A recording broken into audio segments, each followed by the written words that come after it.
A lo largo de la historia, muchos han dado testimonio de Jesús, revelando su naturaleza y aspectos profundos de su identidad. ¿Quién es un testigo? ¿Por qué pueden haber testigos con dos versiones de la misma historia? ¿Cómo ser testigo hoy por hoy? Los invito para que nos acompañe en el estudio de la Masterclass de esta semana.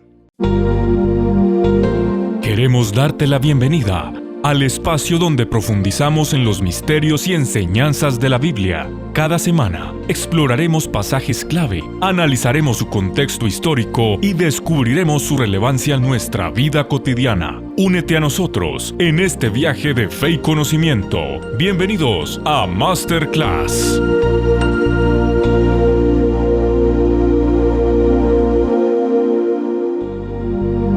Bienvenidos a la Masterclass.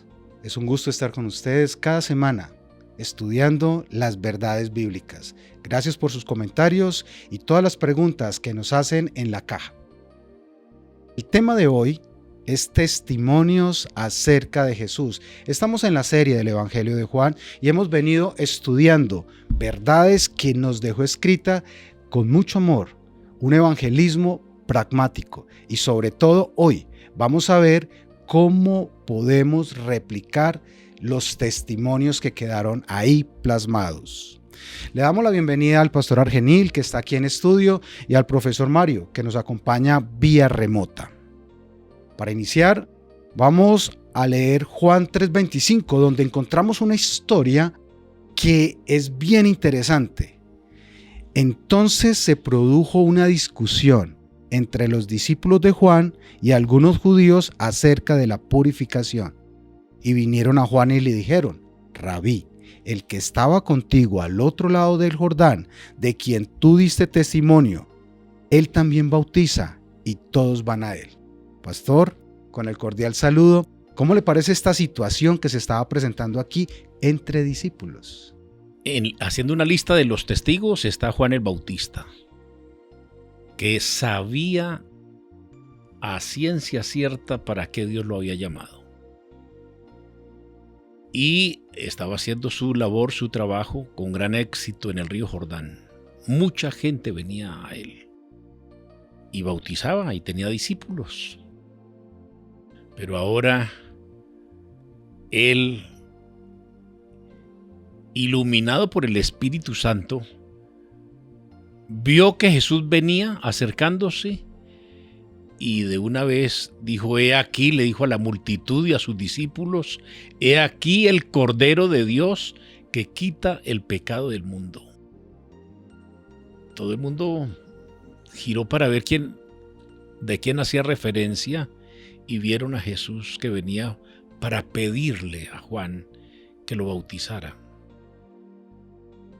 Ese evento es supremamente importante, el bautismo de Jesús, porque allí está el testimonio más lindo que vamos a ver ahora más adelante. Alguien que da testimonio de que Él es el verdadero Hijo de Dios. Los discípulos de Juan están ahora celosos. Justamente iba a mencionar eso. Sí, claro, los discípulos que estaban con Juan, 5 de ellos se agregaron a ser discípulos de Jesús, fueron los primeros discípulos de Jesús. O sea que el trabajo que Juan el Bautista realizó fue un trabajo que trascendió. Se vieron los efectos rápidamente. Había preparado el camino para nuestro Señor Jesucristo. Y él estaba consciente, Juan estaba consciente del trabajo que él debería hacer y de lo que venía después. Porque detrás de mí viene alguien que yo no soy digno ni de amarrar sus zapatos. Y él tenía muy claro que Jesús iba a crecer y que él iba a disminuir. Claro. Lo que los discípulos están diciéndole: mire, maestro, como poniéndole una queja. El maestro que usted dijo ayer que es el que quita el pecado del mundo, está bautizando y también tiene discípulos. Y la inquina que él tenía es que se está llevando los nuestros. Pero Juan, con su humildad, con su gozo de haber cumplido la misión, dice que él debe menguar y Jesús debe crecer. Y quien hace un trabajo como este es porque Dios lo llamó. Y justamente encontramos en la respuesta de Juan un detalle muy importante. Respondió Juan: no puede el hombre recibir nada a menos que le sea dado del cielo. Vosotros mismos me sois testigos que te dije, yo no soy el Cristo, sino que soy enviado delante de él. El que tiene a la esposa es el esposo, pero el amigo del esposo, el que está a su lado y lo oye, se goza grandemente de la voz del esposo. Por eso, mi gozo está completo. Es necesario que él crezca y que yo disminuya. Con el saludo cordial al profesor Mario, la respuesta de Juan ubicaba de una manera muy clara que él sí sabía quién era Jesús. Bueno, definitivamente, con el saludo especial para todos nuestros amigos el día de hoy en Masterclass.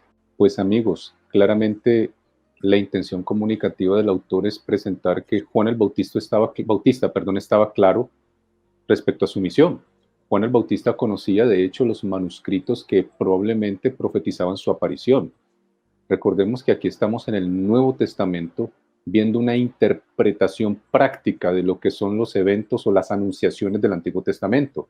Específicamente, Mauricio, el texto isaítico es cuando se nos habla acerca de aquellos personajes que habrían de venir, esas voces que estarían clamando en el desierto. Esos textos específicos de los autores veterotestamentarios empiezan a materializarse en Juan el Bautista.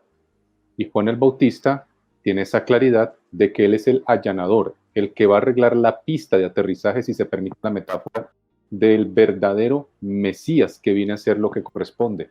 Esta bella respuesta, de hecho, a él conviene crecer, más a mí menguar. No es una respuesta solamente emocionalmente agradable o linda, es una respuesta que tiene un profundo sentido de concienciación por parte de Juan el Bautista. Soy absolutamente consciente que mi parte corresponde al allanamiento, a la proclamación, al acompañamiento del mensaje del Mesías, pero el que realmente ejecutará las labores que instaurarán el reino de Dios sobre la tierra y harán la diferencia es el Hijo de Dios. Yo solamente soy un mensajero que abre el camino, que está haciendo esa apertura inicial, y eso lo hace realmente muy interesante. Por supuesto, Jesús diría que no hay profeta mayor en la tierra que Juan el Bautista, porque nadie pudo estar tan cerca, tocar tan cerca y vivir de cerca la aparición del Hijo de Dios. Y Juan tenía muy claro su labor de testigo. En Juan 3:31 encontramos: el que viene de arriba está por encima de todos. El que es de la tierra es terrenal y habla de cosas terrenales. El que viene del cielo está por encima de todos, y de lo que ha visto y oído testifica, pero nadie recibe su testimonio. El que recibe su testimonio, éste atestigua que Dios es veraz. Pastor, ¿qué es ser testigo? ¿Cómo hacemos para dar testimonio? O uno podría plantear cuáles son las variables de un testigo. Bueno, ya dijimos que es la persona que está en un evento, que puede ver, que pudo observar, oír lo que estaba pasando y puede dar un testimonio. Nadie más podía dar un testimonio con tanta fidelidad que Juan el Bautista. ¿Por qué? Porque el Espíritu Santo que lo había llamado a este ministerio, Dios que le había hecho el llamado para ser precursor, le había dicho algo. Aquel en quien veas descender el Espíritu Santo, ese es el ungido, ese es el Señor. Y Juan tuvo ese gran privilegio de escuchar tremenda voz, de escuchar cómo tronó el cielo y escuchar la voz que dijo: este es mi Hijo amado, en quien tengo contentamiento.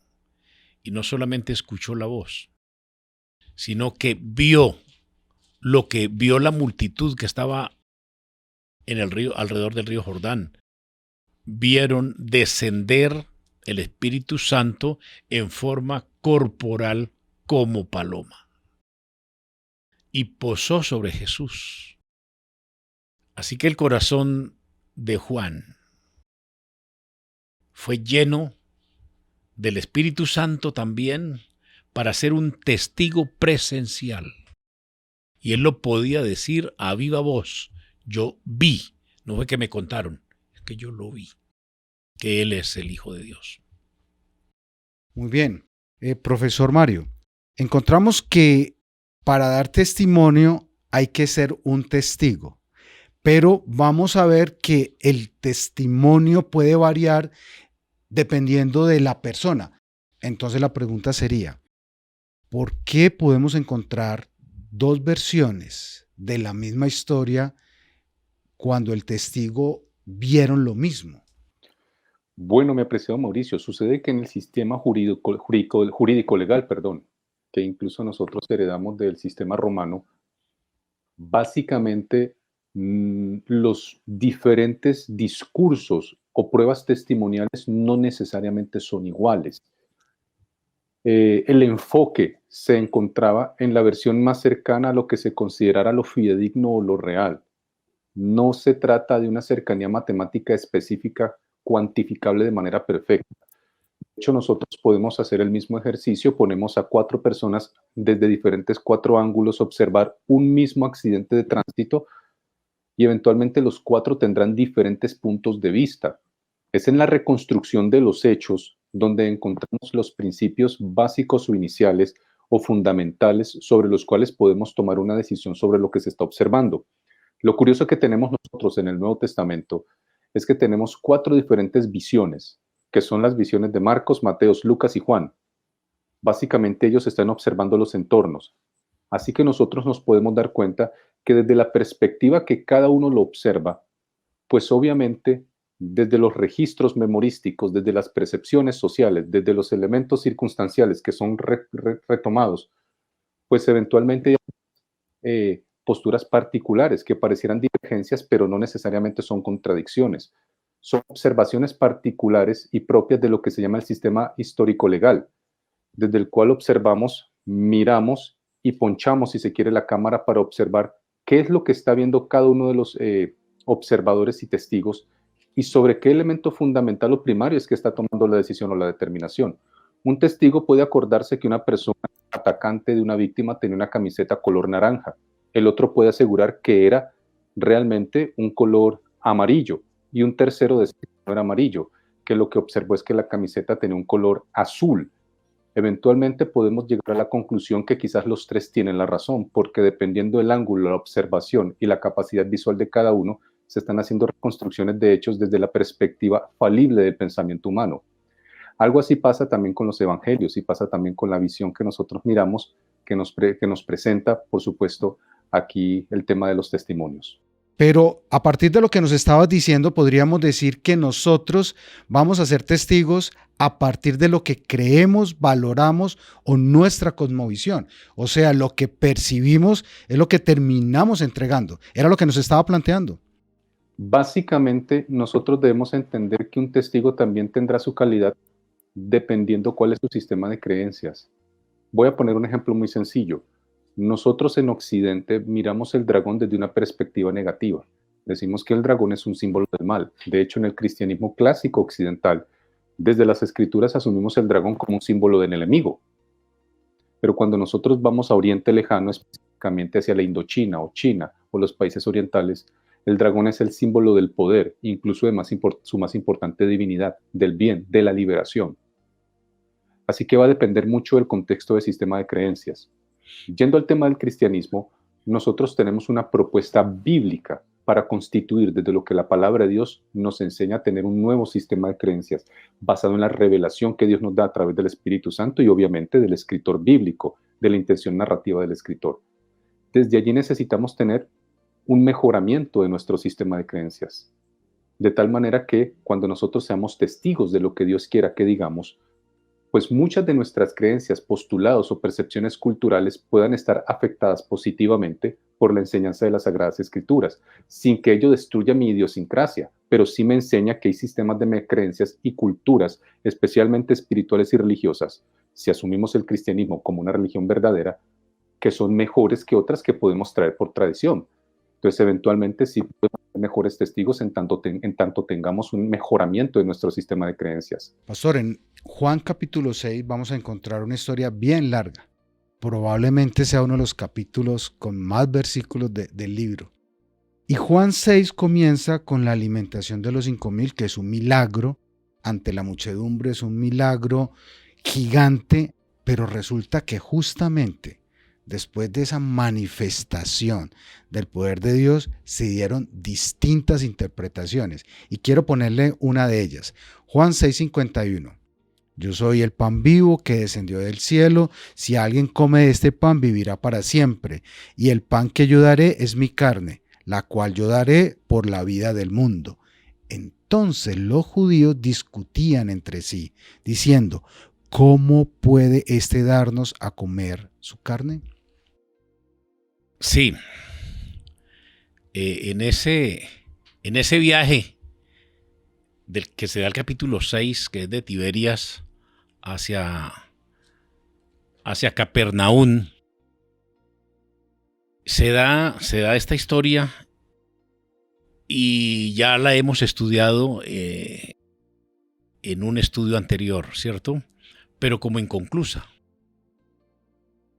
Porque la alimentación de los 5,000, claro, fue un evento supremamente importante.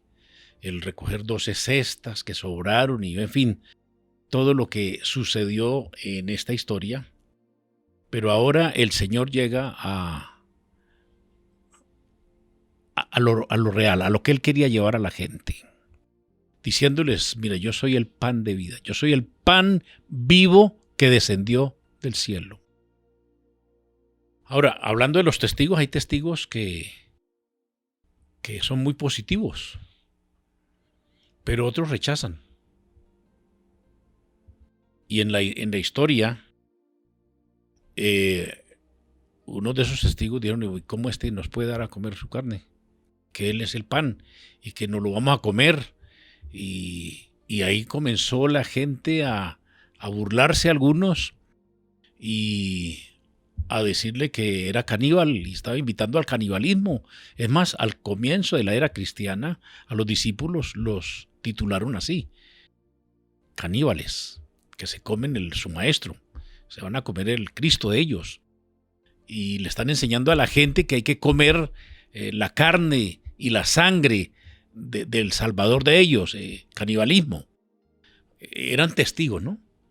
Estamos hablando de los testigos. Pero un testigo puede haber estado presente y atestiguar lo que usted decía hace un rato y el profesor Mario, de acuerdo a la ¿qué? A la percepción, de acuerdo a la creencia. Ellos no podían aceptar que iban a comer carne del maestro. ¿Cómo podemos hacer eso? Pero el Señor sabía de qué les estaba hablando. Y vamos a tocar de una vez otra. La mujer samaritana fue otra historia muy linda que ya tocamos. Pero ahora el Señor dice, yo soy el agua viva, y el que bebe de esta agua no vuelve a tener sed. Ahora, para un testigo que vio el evento, contarlo desde la perspectiva que Jesús quería que se contara, de pronto para algunos no era fácil, porque tenían que comprender a qué se estaba refiriendo. Pastor, sabes que me llama mucho la atención que uno dice, bueno, la gente, el judío del común, el fariseo, el escriba, que no lo entendiera, uno diría, es su manera, su estudio, pero que los discípulos no entendieran. Vamos al versículo 60 de Juan 6.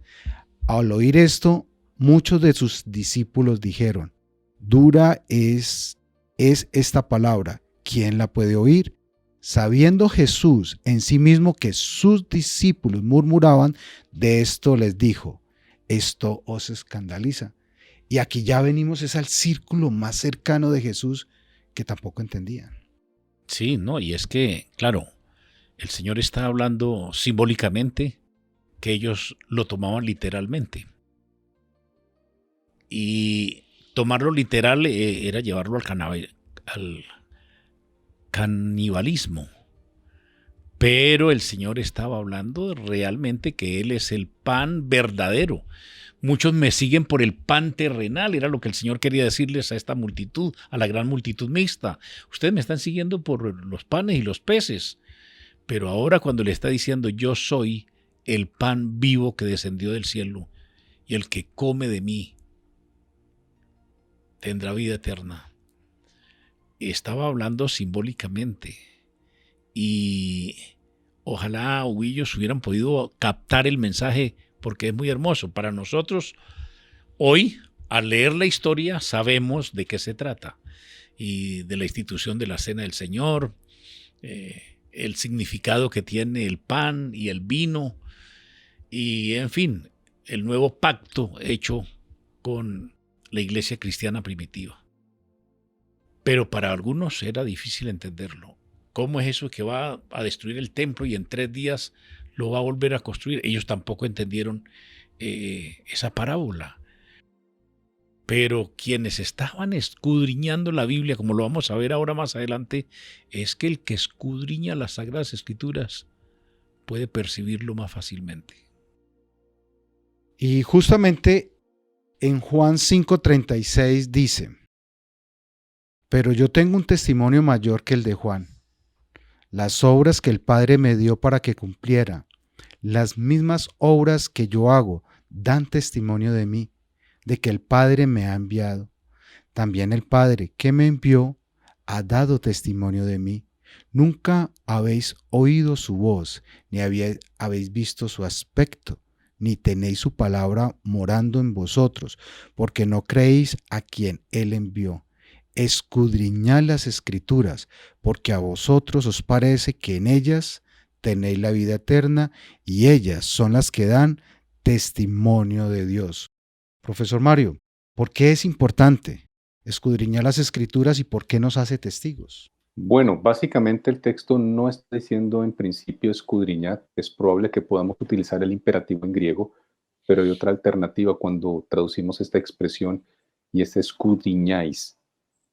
Este Jesús que les está diciendo, dicho en otra palabra, ustedes están escudriñando en las Escrituras porque ustedes creen que de ellas van a encontrar, tienen la vida eterna, pero no se dan cuenta que ellas son las que dan testimonio de mí. Si las escudriñasen correctamente, pues entenderían qué es lo que está diciendo de nosotros, qué es lo que quiere o qué es lo que está diciendo específicamente de mí en el texto tal como nosotros lo encontramos allí. Ahora, Jesús está diciendo que él hace unas obras específicas que su Padre le da, pero hay un problema.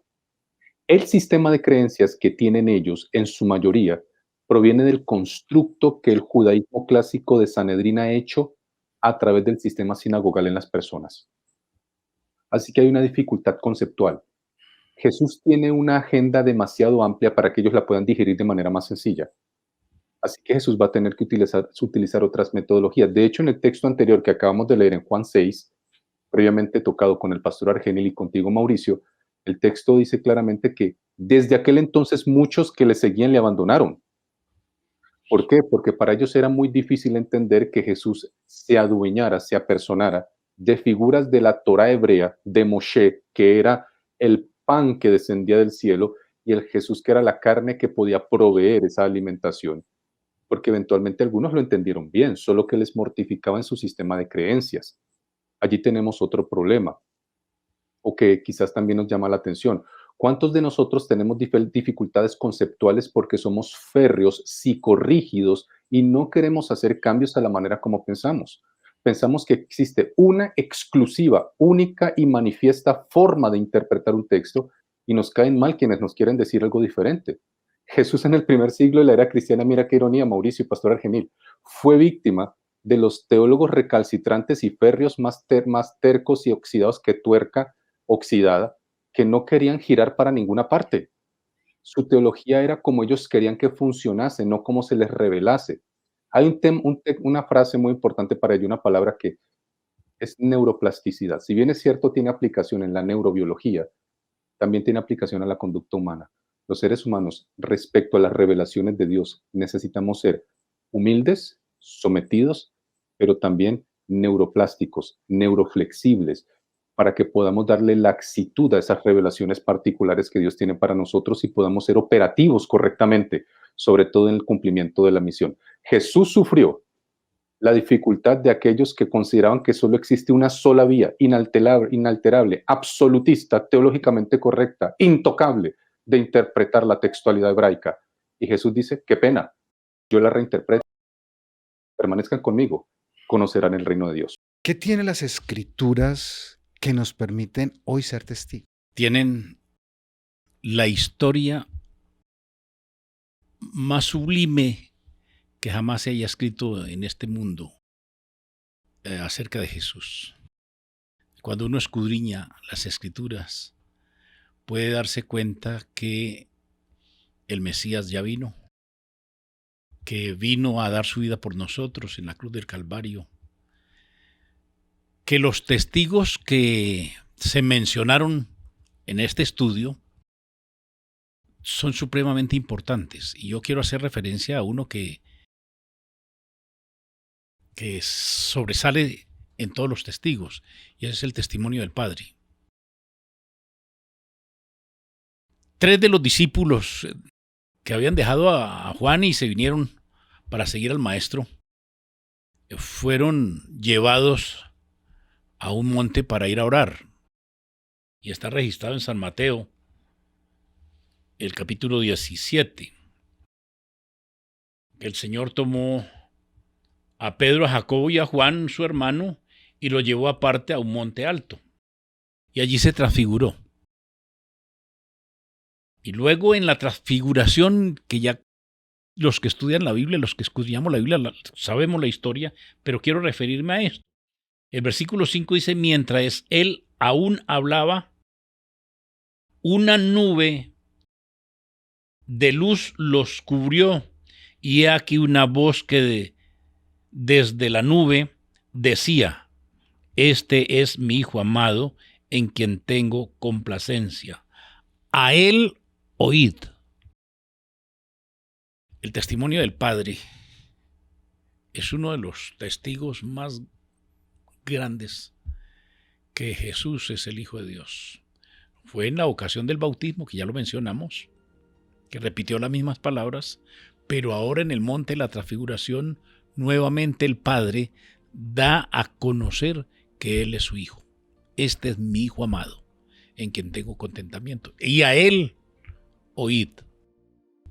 Hemos establecido entonces qué es dar testimonio, donde lo hemos asociado que para dar testimonio se debe ser un testigo. Ser un testigo puede ser ocular, puede ser de oídas o puede ser de lectura, que es lo que hemos venido estableciendo. También hemos establecido que hay versiones de testigos de la misma historia y va a depender de su manera de entender la vida y su manera de entender el tema del cual está siendo testigo. Pero profesor Mario, ¿cuáles son los beneficios de ser testigo hoy por hoy? En realidad en su contexto quizás está denotando no un testigo cualquiera que solo comenta lo que observa, sino que tiene experienciación, es encarnacional, vive lo que está diciendo. Entonces, uno de los primeros beneficios que tenemos o obtenemos cuando somos testigos reales es que somos experienciadores realistas y encarnacionales de lo que Jesús dice que se puede lograr. No se puede ser testigo de Jesús bíblicamente a menos que yo viva la experiencia del vínculo real con la persona del Hijo de Dios. Un testigo no solamente es el que tiene información conceptual, teológica, que tiene un reservorio memorístico de textos del espíritu de profecía, o se ha memorizado una gran cantidad de versículos, o cita con destreza apologética o de defensa los grandes trozos de libros o enciclopedias. Ese es un apologista, es decir, un defensor conceptual de la teología. Un testigo tiene que ver más con la vincularidad, con la cercanía afectivo-espiritual, que son los que realmente encontramos en la Biblia que Jesús está buscando. Así que un beneficio inicial tiene que ver con la construcción, mejoramiento, adaptación y adecuación de mi sistema emocional, de mis actitudes, de mis emociones, de cómo percibo yo la realidad y qué es lo que significa Jesús para mí, que yo lo puedo presentar a otros. Debemos tener mucho cuidado en ser solamente conceptualizadores o perceptores cognitivos, intelectualistas de la fe. De esos hay muchos y es peligroso. Podemos caer en eso, de hecho, es muy tentador. Pero ser testigo bíblico, Mauricio, Pastor Argenil, amigos aquí en Masterclass, tiene que ver en cómo experiencio yo a Jesús, cómo experiencio lo que Él dice, cómo yo en la angustia, en el oprobio, en el dolor, en la tristeza, en la amargura, en el duelo, encuentro que dentro de mí, junto con Jesús, no es que yo tenga la solución, Él la construye junto conmigo en mi emoción, en mi psique, en mi construcción emocional, para que en mí hayan ríos de agua viva, donde solo hay un sequedal, un desierto, un dolor, una amargura, un trauma, un dolor profundo, un cáncer afectivo, físico o emocional. O sea que los beneficios extraordinarios tienen que ver siempre con el tema de la vincularidad. El martureo griego, el martureo bíblico, es el que experiencia los suplicios de su maestro en la experienciación preciosa del día a día y sabe que lo que el maestro dice es verdad porque él lo vive en el día a día. En el último y gran día de la fiesta, Jesús se puso en pie y alzó la voz diciendo: si alguien tiene sed, venga a mí y beba. El que cree en mí, como dice la Escritura, de su interior brotarán ríos de agua viva. Pastor, primero, ¿qué significa que van a brotar ríos de agua viva? Pero ¿cuál es el beneficio para una persona el hecho de creer y de que brote de su interior?